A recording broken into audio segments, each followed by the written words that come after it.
Bismillahirrahmanirrahim. Kita harus bangkit saat terjatuh. Assalamualaikum warahmatullahi wabarakatuh. Waalaikumsalam warahmatullahi wabarakatuh. Selamat sore teman-teman semua. Selamat datang di program berbagi kami, Ramadan Berbulan Berbagi. Program STMI Berbagi untuk Indonesia Bercahaya. Setelah ini yang kedua, terutama yang saya yang mengisinya di bulan Ramadan.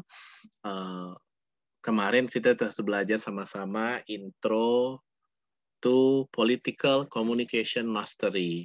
Hari ini, karena saya basic S1, S2, dan S3-nya komunikasi, lagi-lagi kita belajar komunikasi. Hari ini kita belajar intro to communication for organization mastery. Sepertinya sebagian besar sudah mengenal saya, suka warawiri di grup WA teman-teman, menyampaikan informasi-informasi broadcast WA. Mudah-mudahan tidak mengganggu aktivitas grup WA teman-teman ya. Saya sedikit berkenalan ya. Mungkin di antara kita belum ada yang saling mengenal. Nah, inilah nama saya, Sakti Syahputra, Sarjana Ilmu Komunikasi, Magister Ilmu Komunikasi. S1 ambil Ilmu Komunikasi di Universitas Profesor Dr. Mustopo Bragama. Konsentrasinya jurnalistik. Karena emang cita-citanya mau jadi wartawan waktu itu. Dari SD akhir, SMP, SMA, suka baca tabloid bola, GO, sportif, ya, Liga Italia, top skor, berkaitan dengan sepak bola. Dari situlah saya terpengaruh kepengen menjadi seorang wartawan. Menjadi seorang wartawan itu sepertinya keren banget ya. Namun karena di akhir perkuliahan S1, saya dimasukkan ke adik-adik kelas saya di Rohis di Bimbel Solusi. Akhirnya saya disitulah mengenal sales, marketer, marketing, dan karena saya marketing bimbel ke sekolah-sekolah, sekolah tuh butuhnya trainer atau motivator untuk mengisi motivasi di sekolahnya. Kalau ngundang trainer motivator luar, biasanya mahal, ya. Akhirnya nggak mau, makanya saya tawarin program training gratis, ya. Sampai sekarang saya juga suka ngisi training gratis. Nah, akhirnya mau dan setelah ikut training, pesertanya di closing deh. Masuk ke Bimbel Solusi. Itu ya. Saya itu karir saya pembicara internasional di Indonesia, Malaysia, Hong Kong, China, dan Brunei Darussalam. Saya juga seorang dosen ya, dosen di mata kuliah Communication Organization, komunikasi organisasi, sempat mengampu ini di Institut Bisnis Nusantara IBN Jakarta. Tapi home base saya di Institut Ilmu Sosial dan Manajemen Setiami. Institut Setiami sudah punya pangkat akademik asisten ahli, sedang kuliah S3 Ilmu Komunikasi di Universitas Said Jakarta, sedang menunggu hari-hari menunggu SK promotor dan co-promotor disertasi.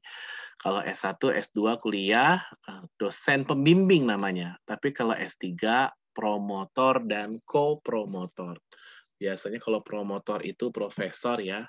Kalau co-promotor doktor dengan pangkat akademik lektor kepala kalau saya tidak salah. Saya Kepala Sekolah Trainer dan Motivator Indonesia STMI dengan 9.300 alumni STMI se-Asia. Indonesia, Malaysia, Cina, dan Brunei Darussalam. Sudah 273 batch, 274 batch sejak 9 tahun yang lalu sampai hari ini online dan offline. Alhamdulillah punya banyak jaringan, punya banyak alumni, senang berbagi, ya, senang memberikan training gratis dan biaya terjangkau karena punya visi dan misi dari hadis Rasulullah Shallallahu Alaihi Wasallam, hadis riwayat Ahmad Tabrani, dihasankan oleh Syekh Al-Albani bahwa sebaik-baiknya manusia adalah yang paling bermanfaat buat orang lain. Setuju ya? itulah kenapa saya suka buat program berbagi gini.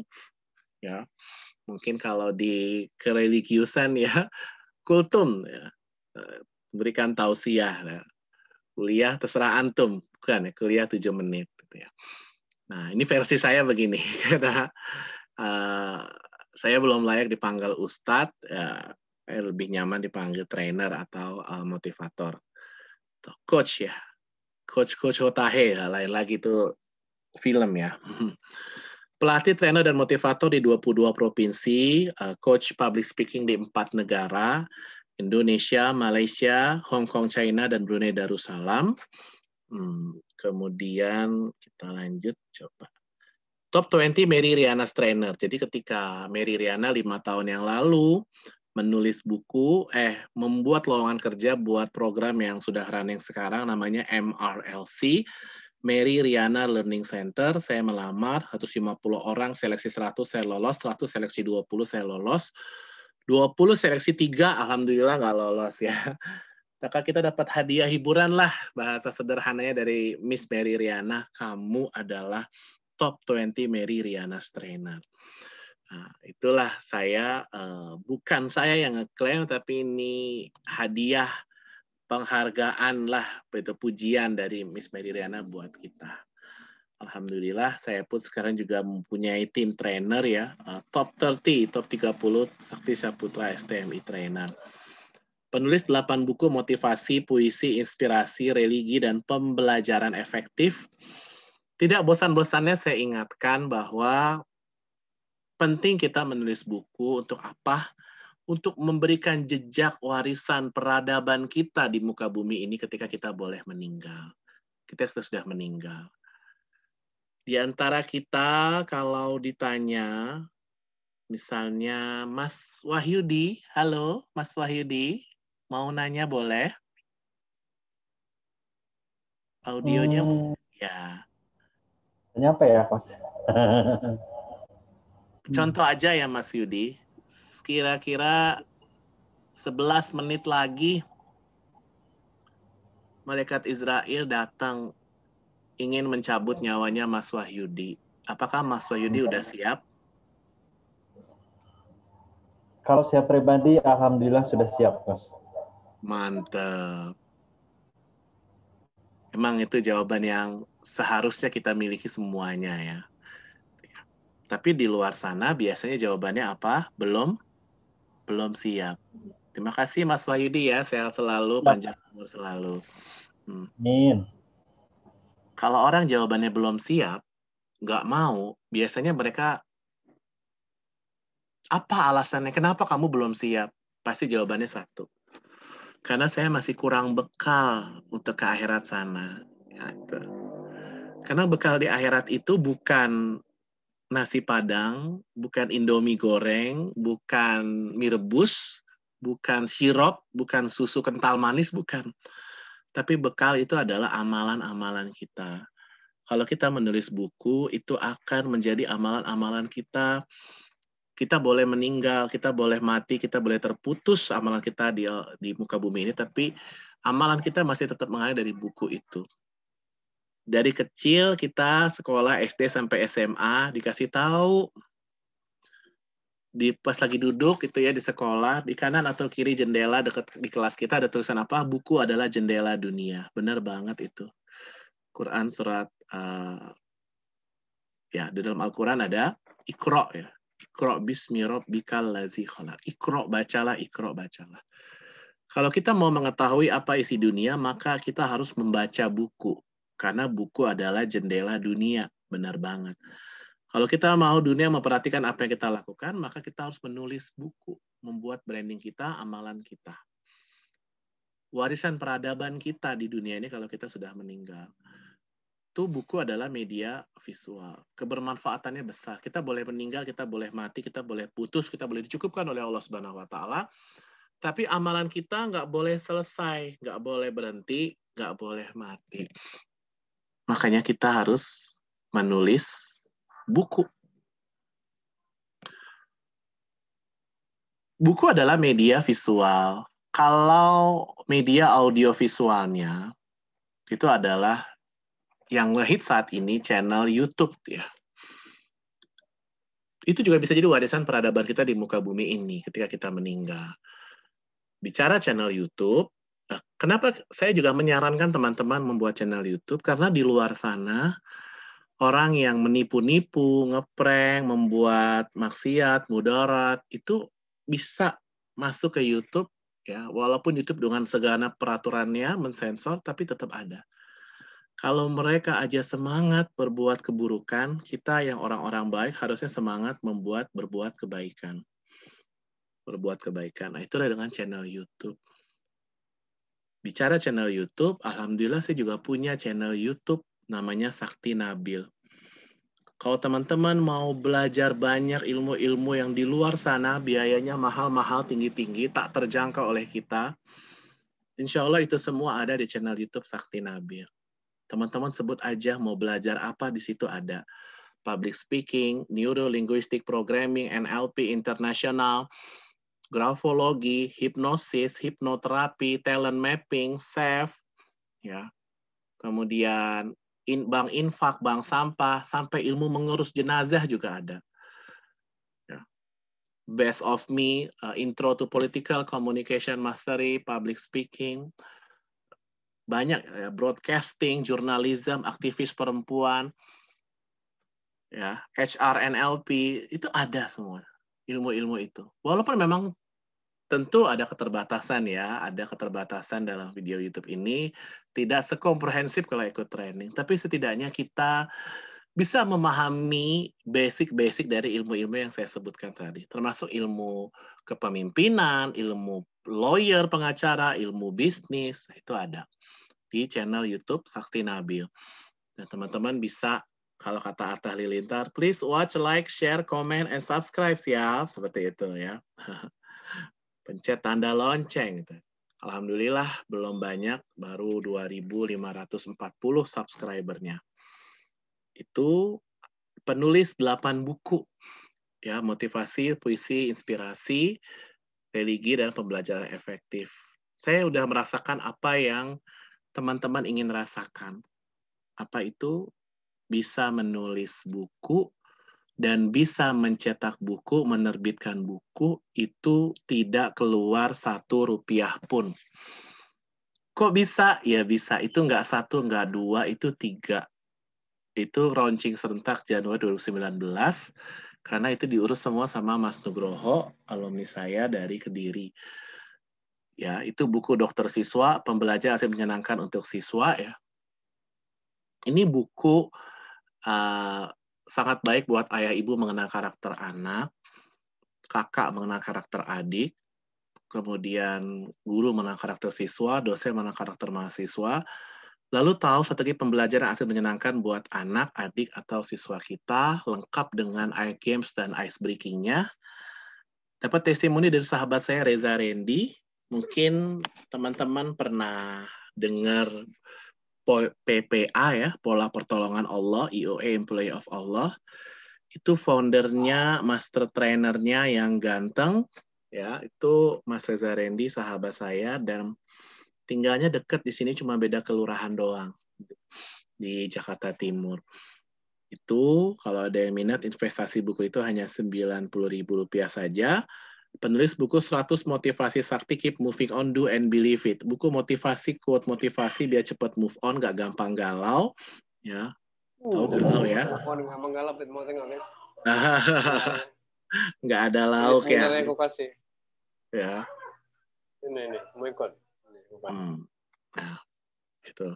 Keep moving on and do and believe it. Nah, ini spesial testimoninya dari Miss Mary Riana, penulis buku bestseller Mimpi $1 Juta ya, host Impossible Metro TV.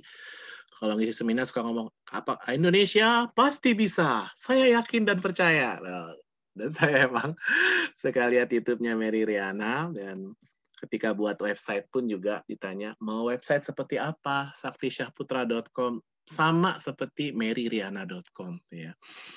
Oke, itu satu motivasi sakti ini full color ya, buku motivasi, quote motivasi, kalau ada yang minat investasinya 125.000.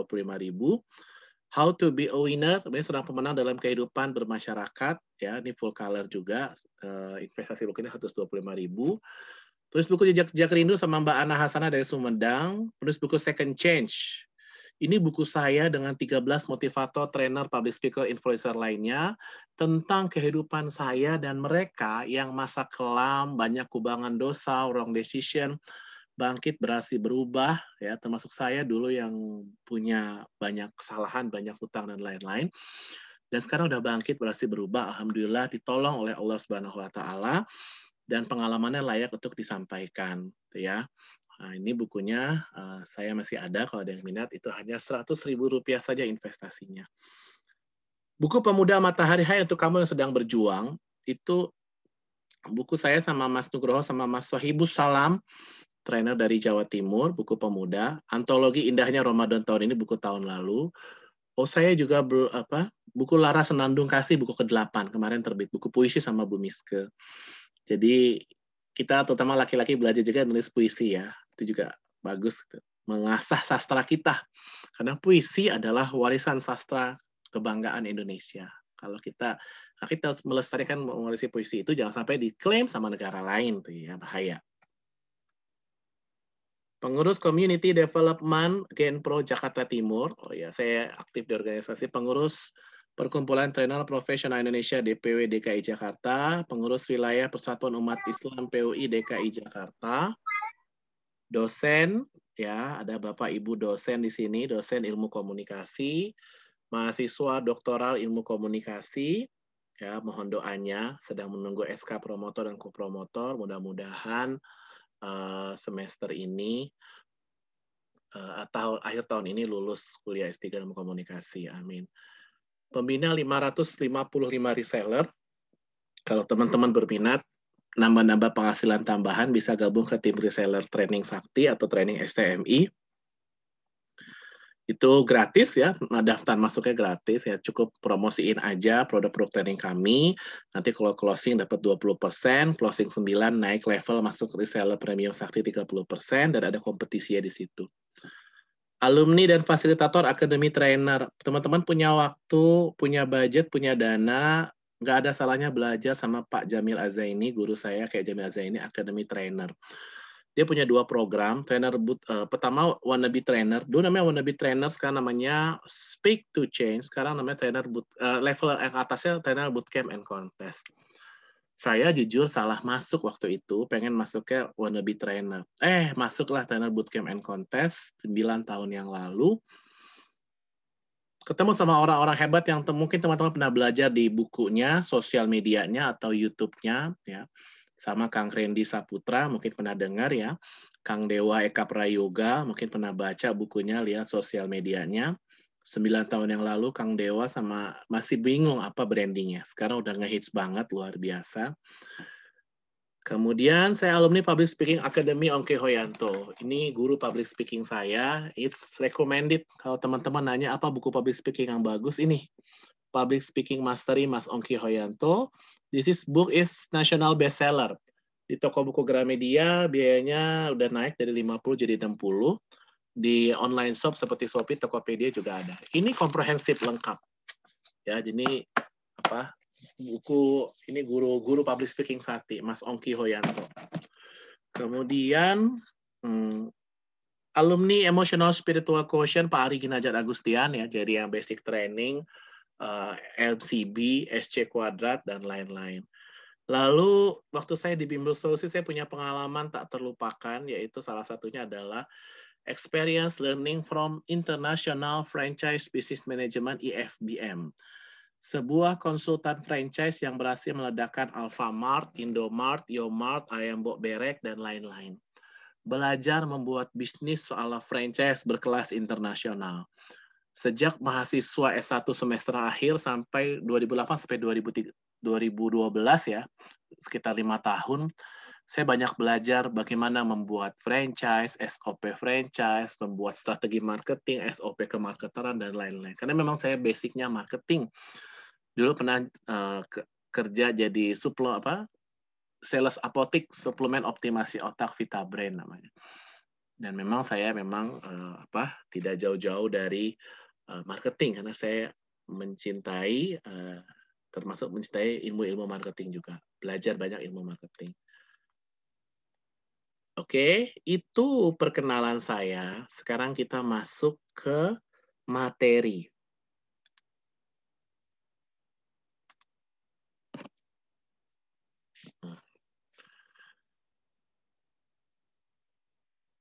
Baik, saya akan share screen materinya.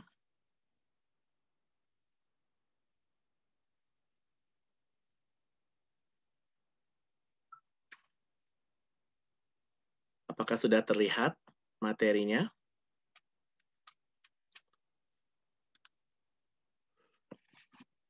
Setiap kita mempunyai organisasi. Ya. Setiap kita tergabung dalam lembaga atau organisasi. Minimal adalah di dalam keluarga kita. Maka hari ini izinkan saya menyampaikan Intro to Communication for Organization Mastery, prolog dan kajian kontemporer tentang komunikasi organisasi. Organisasi butuh komunikasi, dan komunikasi mendukung tergeraknya produktifnya dari organisasi.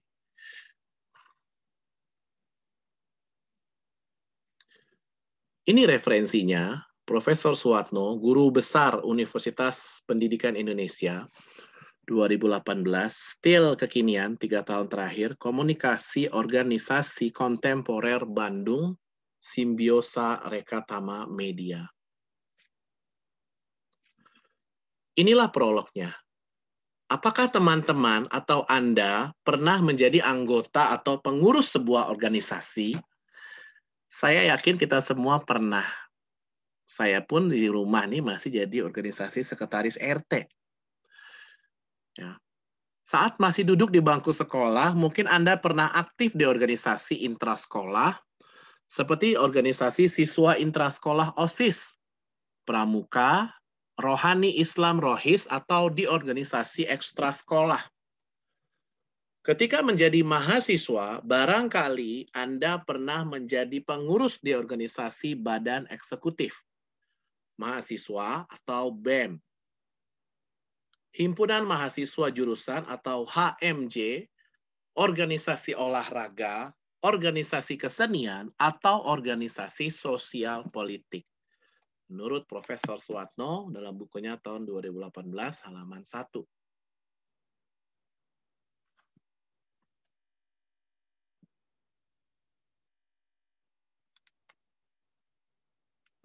Loading. Atau barangkali, kenapa mental ya?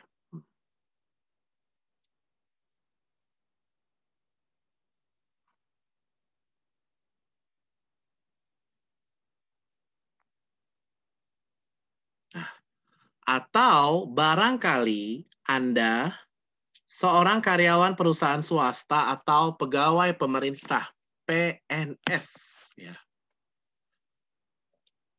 Saya ingat, kalau ingat kata PNS, ingat almarhum ayah saya, itu adalah PNS. Atau boleh jadi Anda adalah salah satu dari pengurus sebuah organisasi tingkat global, misalnya Perserikatan Bangsa-Bangsa atau PBB, atau World Economic Forum WEF. Nama-nama organisasi tersebut tentu memiliki sedikit banyak perbedaan. Profesor Suwatno dalam bukunya tahun 2018 halaman 1.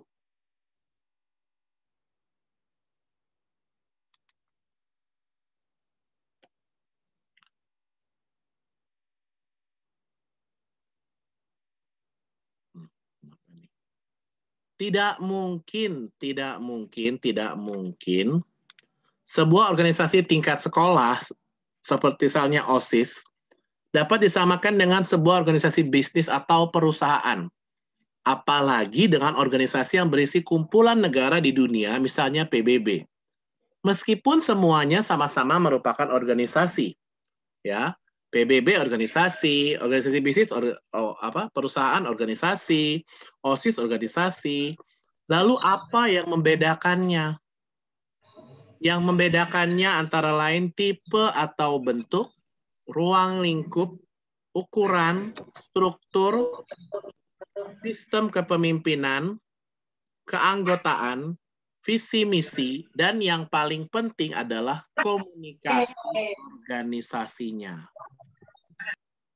Ya, itulah yang membedakannya ya.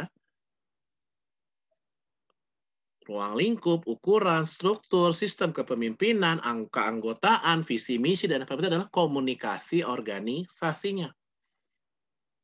Jadi penting ya belajar komunikasi organisasi.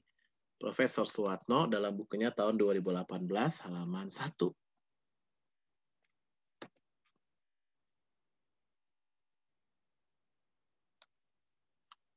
Masing-masing organisasi memiliki karakter dan pola komunikasi yang unik.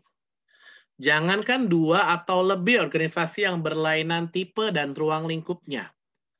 2 jenis organisasi yang berlainan tipe dan ruang lingkupnya.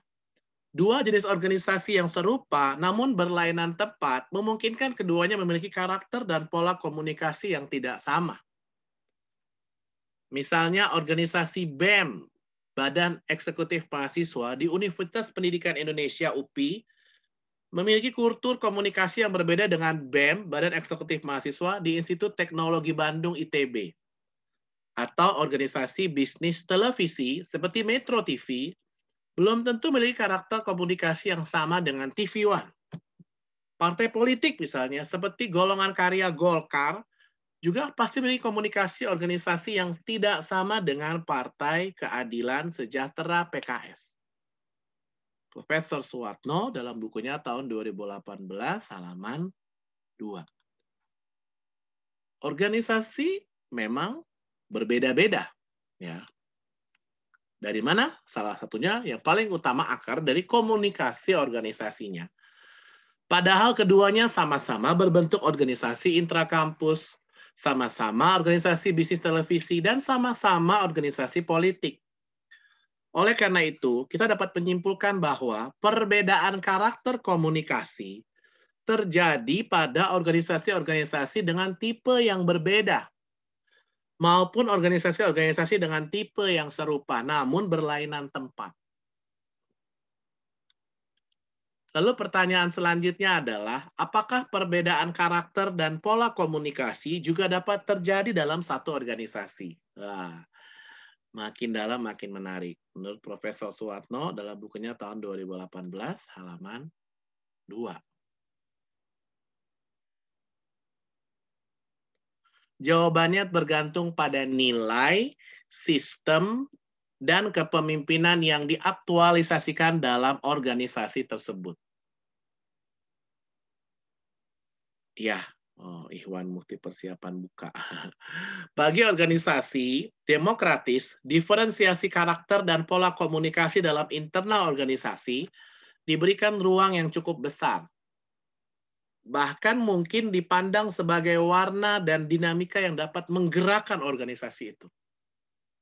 Menurut Profesor Suwatno dalam bukunya tahun 2018 halaman 2. Bergantung pada nilai, sistem, dan kepemimpinan yang diaktualisasikan dalam organisasi tersebut. Sebaliknya, pada organisasi non-demokratis, misalnya organisasi militer atau monarki, karakter dan pola komunikasi internal yang diaplikasikan cenderung sama, serta kurang memberikan ruang untuk terciptanya kultur komunikasi baru atau new communication culture.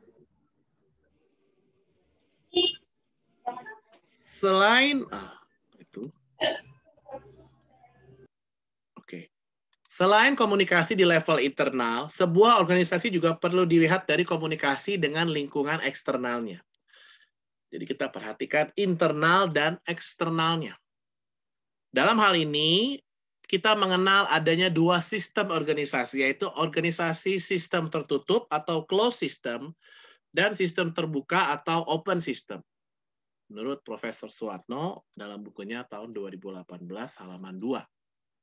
Organisasi-organisasi dengan sistem tertutup cenderung memiliki tingkat interaksi yang terbatas dengan ekosistem di luarnya. Kenapa? Hal ini karena organisasi semacam ini dibangun untuk memudahkan kontrol atas struktur yang ada di dalamnya. Selain itu juga cenderung membatasi diri dari pengaruh nilai-nilai luar yang berpotensi mengubah komunikasi dalam organisasi. Profesor Suwatno dalam bukunya tahun 2018 halaman 2 sampai 3.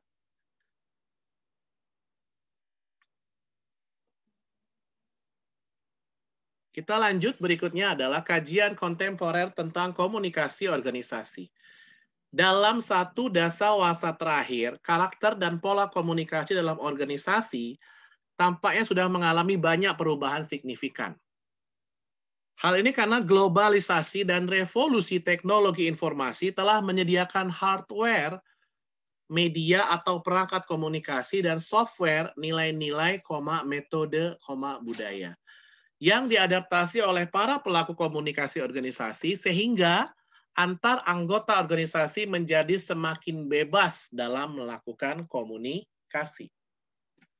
Hal ini membuat komunikasi yang terjadi dalam organisasi kontemporer memiliki tren atau kecenderungan lebih demokratis, egaliter, lebih terbuka, bahkan memungkinkan terjadinya shortcut atau jalan pintas. Profesor Suwatno dalam bukunya tahun 2018 halaman 4.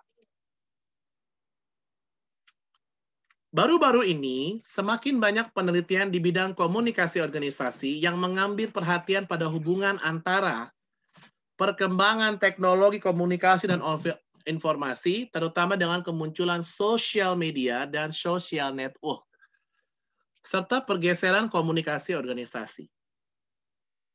Dufry and Naik dalam tesis yang berjudul Organizational Use of Social Media, The Shift in Communication, Collaboration and Decision Making di James Madison University menjelaskan bahwa media sosial telah menjadi penggerak komunikasi organisasi.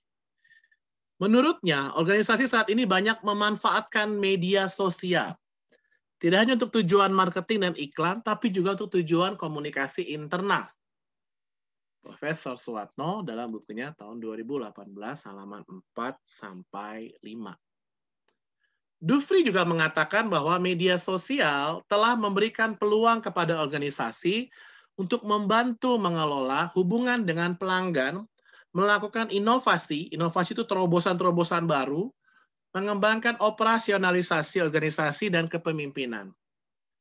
Media sosial tidak hanya mengubah mekanisme komunikasi internal, kolaborasi, dan proses pengambilan keputusan dalam organisasi, tetapi juga memiliki dampak yang luas terhadap aspek kehidupan manusia.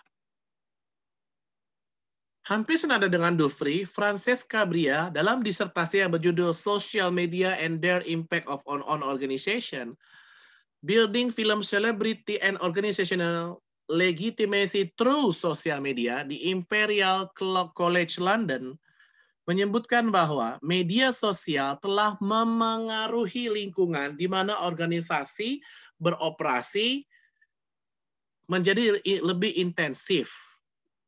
Ya, ketutup nih dari segi. Profesor Suwatno dalam bukunya tahun 2018 halaman 5. Pergeseran teknologi komunikasi memberikan pengalaman berharga untuk memahami bagaimana tipe-tipe organisasi yang berbeda-beda mengadopsi media sosial untuk membantu memelihara atau memperoleh aset-aset yang diakui secara sosial. Lebih jauh lagi, Thomas E. Harris dan Mark D. Nelson menyebutkan 3 klaim yang menempatkan pengaruh teknologi baru terhadap organisasi. Dalam hal ini, teknologi dipandang sebagai fondasi dari aktivitas organisasi. Ya, teknologi dipandang sebagai fondasi dari aktivitas organisasi. Iya banget sekarang saat ini, benar ya. Mulai dari perlengkapan untuk produksi massal, mass production, sistem pengiriman, delivery system, hingga proses digital proses. Profesor Suwatno dalam bukunya tahun 2018 halaman 6.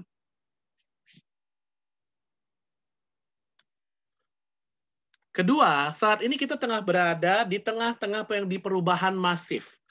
Pada era ini, sumber-sumber informasi dari organisasi tradisional telah tergantikan oleh teknologi komunikasi tingkat tinggi, Advanced Communication Technology. Ketiga, organisasi dan individu harus berpindah dari penggunaan teknologi yang semata-mata sebagai alat untuk menjalankan aktivitas menuju pengumpulan informasi yang berkembang secara terus-menerus. Profesor Suwatno dalam bukunya tahun 2018, halaman 6. Dalam organisasi bisnis, adaptasi teknologi komunikasi dan informasi, Information and Communication Technology, dalam komunikasi organisasi sudah dimulai sejak 1990-an. Ketika internet dan web sudah dipergunakan oleh masyarakat secara masif, perkembangan teknologi tersebut berjalan sangat revolusioner hingga hari ini, dan nyaris tidak ada gerakan penolakan dari organisasi di seluruh dunia. Seolah-olah pengaruh teknologi informasi dan komunikasi terhadap komunikasi organisasi kontemporer adalah sebuah keniscayaan, law of nature, dari perkembangan fase peradaban manusia yang tidak dapat dihindari. Profesor Suwatno dalam bukunya tahun 2018, halaman 7. Secara filosofis, teknologis itu tidak bebas, not value free, tidak bebas nilai, not value free. Teknologi informasi dan komunikasi semakin maju seiring dengan perkembangan nilai-nilai kapitalisme. Penting tuh ya. Demokrasi dan liberalisme. Untuk itu, selama masyarakat masih meyakini dan menjalankan nilai-nilai tersebut, mereka tidak akan melepaskan diri dari yang namanya teknologi. Profesor Suwatno dalam bukunya tahun 2018, halaman 7. Persoalan adaptasi teknologi tidak semata-mata bersifat fungsional, namun lebih dari itu yakni sudah bersifat kultural. Teknologi telah berproses bersama-sama dan telah menjadi bagian tidak terpisahkan dari kebudayaan manusia. Untuk itu, organisasi sebagai bagian dari entitas kebudayaan yang lebih besar juga tidak mungkin dipisahkan dari teknologi. Profesor Suwatno dalam bukunya tahun 2018, halaman 8.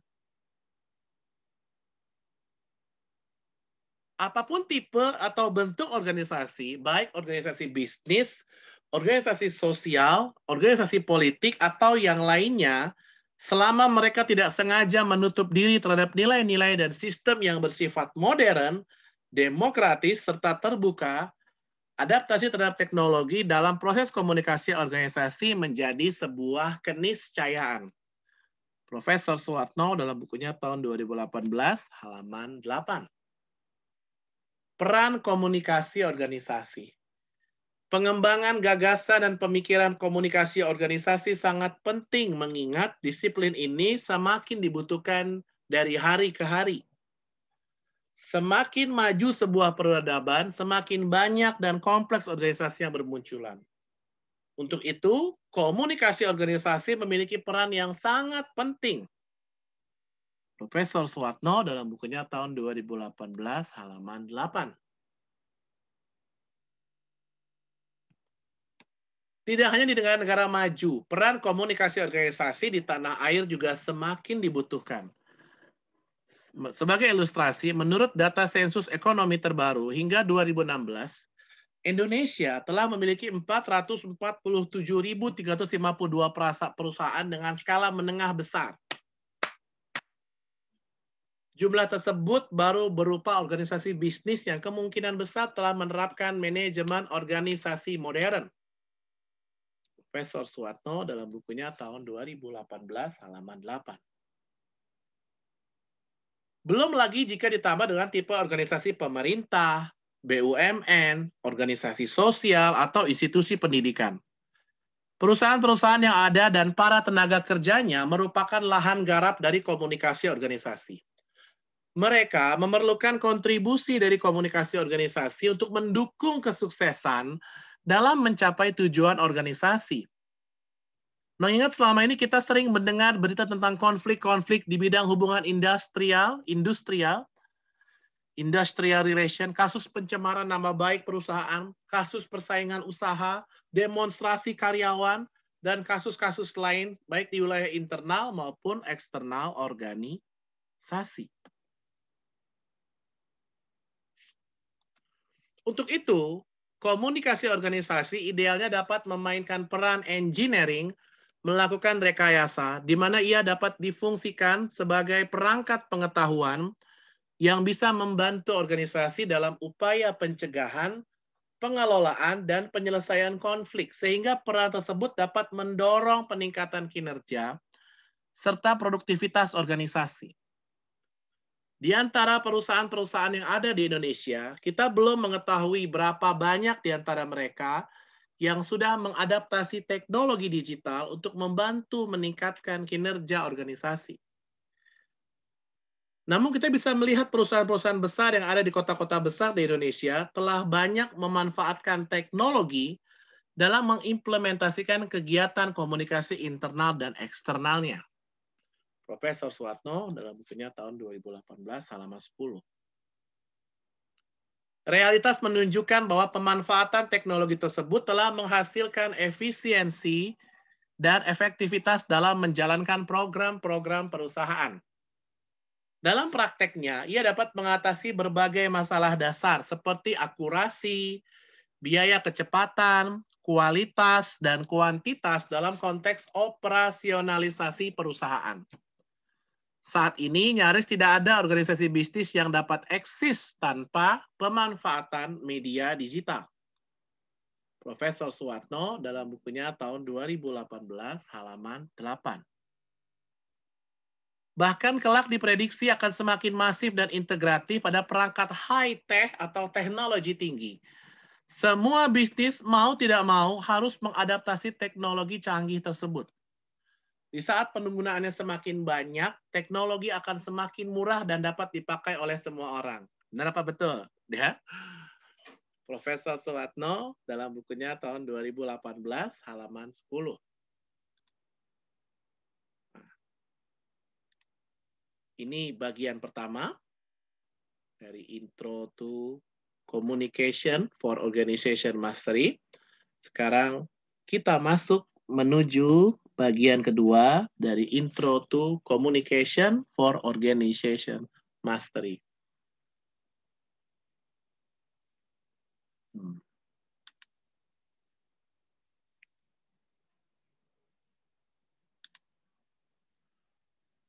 Di bagian kedua ini, kita akan belajar tentang konsep dasar komunikasi organisasi. Masih pakai referensi yang sama, Profesor Suwatno Komunikasi Organisasi Kontemporer 2018 Bandung Simbiosa Rekatama Media.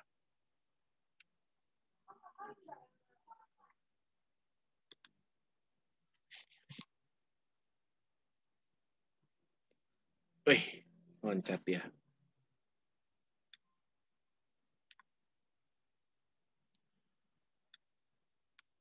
Konsep dasar komunikasi organisasi. Bagi Anda yang pernah menjadi anggota atau pengurus organisasi, Anda lebih memahami bagaimana komunikasi organisasi bekerja. Setidaknya untuk sebuah organisasi sederhana, di dalamnya pasti terdapat struktur organisasi atau dalam bahasa yang lebih teknis disebut dengan pengurus organisasi. Struktur organisasi tersebut biasa terdiri atas ketua, sekretaris, bendahara. Saya sebut dengan KSB nih, Badan Pengurus Harian BPH. Para ketua bidang dan stafnya. Profesor Suwatno dalam bukunya tahun 2018 halaman 13. Dalam organisasi yang lebih besar, biasanya strukturnya lebih kompleks selain dewan pengurus. Boleh jadi ada dewan penasehat, dewan pembina, dewan pakar, dewan pertimbangan, dan sebagainya. Kalimat-kalimat ini pernah kita lihat juga di media sosial dalam struktur partai politik misalnya ya. Pada prinsipnya, komposisi struktur bergantung pada kebutuhan organisasi. Dalam perspektif sederhana, komunikasi organisasi sebatas dipahami dalam konteks internal struktur organisasi, yakni hubungan hierarkis antar unit komunikasi dalam organisasi. Profesor Suatno dalam bukunya tahun 2018 halaman 13. Biasanya sebuah organisasi memiliki garis komunikasi instruktif dan komunikasi koordinatif. Misalnya, perusahaan komunikasi antara direktur dan manajer bersifat instruktif. Sementara komunikasi antara manajer produksi dengan manajer marketing lebih bersifat koordinatif. Beda antara instruktif dan koordinatif. Hubungan vertikal, horizontal, diagonal antara komunikasi dalam organisasi semacam ini lebih bersifat makro dan sempit. Profesor Suatno dalam bukunya tahun 2018 halaman 13 sampai 14. Akan tetapi, komunikasi organisasi tidak sederhana itu. Sebaliknya, mengandung hubungan antar elemen yang lebih kompleks. Untuk memahami konsep dasar komunikasi organisasi, ada baiknya terlebih dahulu kita mengetahui konsep komunikasi dan organisasi secara terpisah.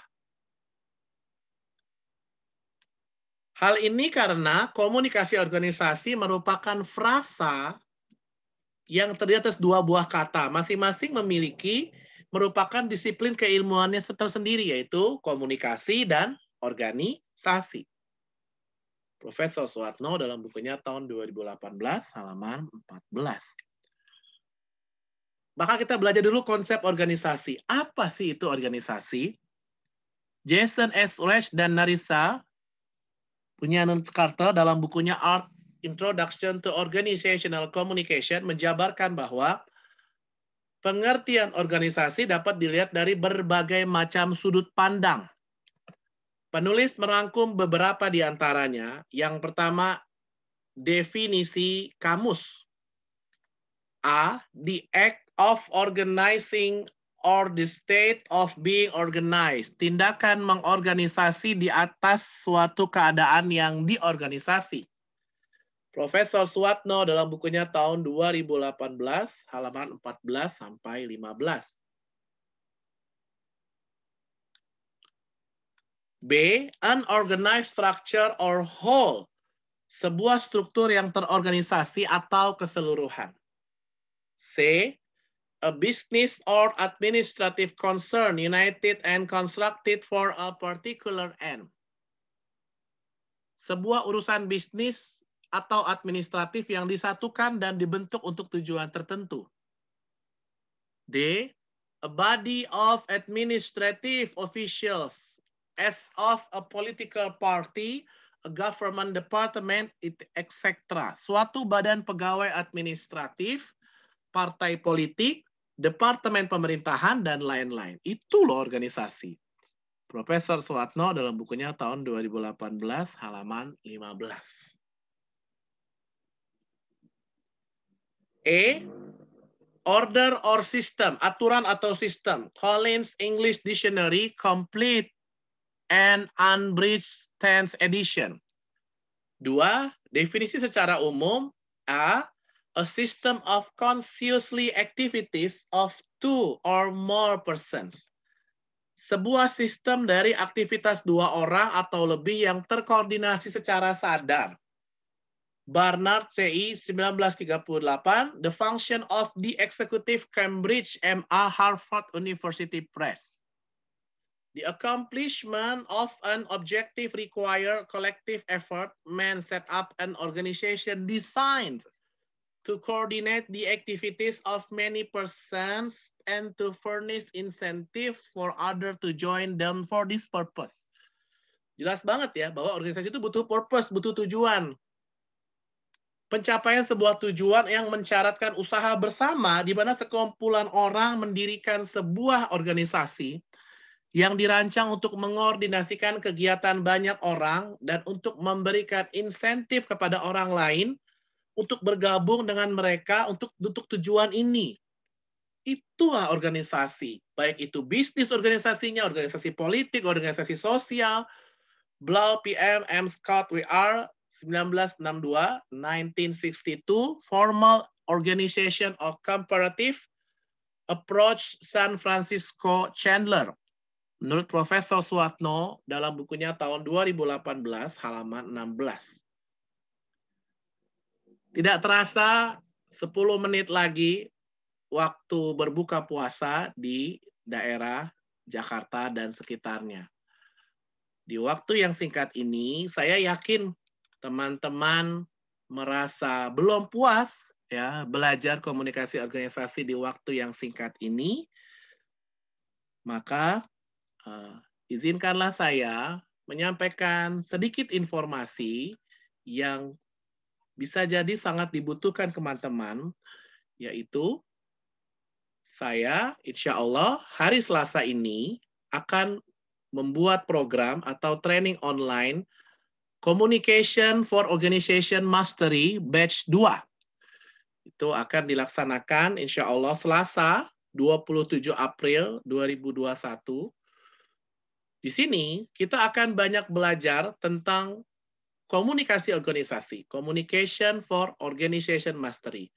Apa saja yang akan dipelajari, yaitu prolog, kajian kontemporer tentang komunikasi organisasi, peran komunikasi organisasi, konsep dasar komunikasi organisasi, konsep organisasi, mutual benefit organization, nah tadi baru sampai konsep organisasi ya, mutual benefit organization, business concern organization, service organization, commonwealth organization, konsep komunikasi, transmission model, transaction model, hubungan komunikasi dan organisasi, penerimaan informasi, komunikasi organisasi pada era digital, 5 pilar information age, komunikasi dengan internet, media sosial dalam komunikasi organisasi, visibilitas, ekosistem komunikasi internal organisasi, budaya organisasi, tough guy macho culture,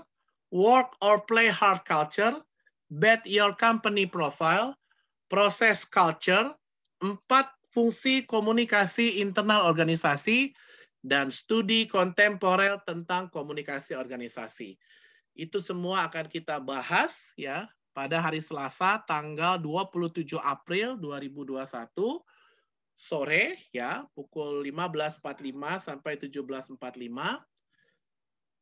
Investasi normal 599.999, tapi untuk 100 pendaftar tercepat itu hanya 59.999. Mendapatkan PDF materinya, mendapatkan rekaman dari trainingnya online-nya, dan mendapatkan e-sertifikat Certified Communication for Organization Mastery. Itu yang minat nanti bisa menghubungi nomor admin atau itu nomor saya. Itu sedikit informasi dari saya. Saya mengucapkan selamat berbuka puasa untuk yang sudah berbuka. Insya Allah saya 7 menit lagi berbuka. Sebelum kita akhiri, mohon maaf tidak ada tanya jawab ya, karena memang waktunya yang singkat. Yuk kita buka video-video kita foto bersama pada sore ini yang indah, yang cerah ini. Di tempat saya sih cerah, tapi nggak tahu tempat teman-teman mungkin hujan ya. Mudah-mudahan sedikit ilmu ini bisa bermanfaat buat teman-teman ya. Kalau ada yang minat lanjut belajar lebih dalam ya nanti bisa japri saya. Mudah-mudahan kita semakin paham, penting sekali kita belajar komunikasi dan organisasi. Nanya bisa japri kos, betul, boleh. Nggak harus di Zoom, nanya di WA gratis ya, itu boleh nanya sama apa sih berkaitan ini dan yang lain-lain, itu boleh. Udah tahu ya nomor saya ya, insya Allah udah pada tahu semua. Oke, buka video-video kita foto bersama. Yang bisa buka video boleh buka video, yang belum bisa buka video ya nggak apa-apa, bebas ya. Yang penting senyum ya, gayanya bebas, yang penting ada senyumnya. Senyumnya bahasa Jawanya satu apa sih? Siji ya. Siap ya. 1, 2, 3, siji. Sekali lagi ya. 1, 2, 3, siji. Klik. Udah belum? Terima kasih banyak teman-teman yang sudah mau setia mendengarkan ilmu yang sederhana dari saya. Buat yang datang terlambat, jangan khawatir. Ini direkam dan akan dimasukkan ke channel YouTube Sakti Nabil. Jadi bisa belajar dari awal sampai akhir acara hari ini. Jumpa lagi esok-esok berikutnya dengan program-program berbagi yang dari STMI, bisa dari saya atau bisa dari alumni STMI yang lainnya. Saya tutup dengan sebuah pantun, kalau ada jarum yang patah, tolong jangan disimpan ke dalam peti. Kalau ada kata-kata kami yang salah, tolong jangan disimpan dalam hati. Ada Nampan, ada Siri, Bunung Irian, Bu Cendrawasih. Cukup sekian dan terima kasih. Wassalamualaikum warahmatullahi wabarakatuh. Waalaikumsalam warahmatullahi wabarakatuh. Terima kasih banyak Mas Wahyudi, Mas Warahmatullahi Arwo, Mbak wabarakatuh. Megi, Mas Ya, Harun, Mbak Mariana, Mas Hari Yulianto, Mas Hadiansa, Mas Billy, Mas Zey, Mas Remono, Mas Iputu Jati, Mas Istian, dan Mbak Renidia. Izin live Zoom ya.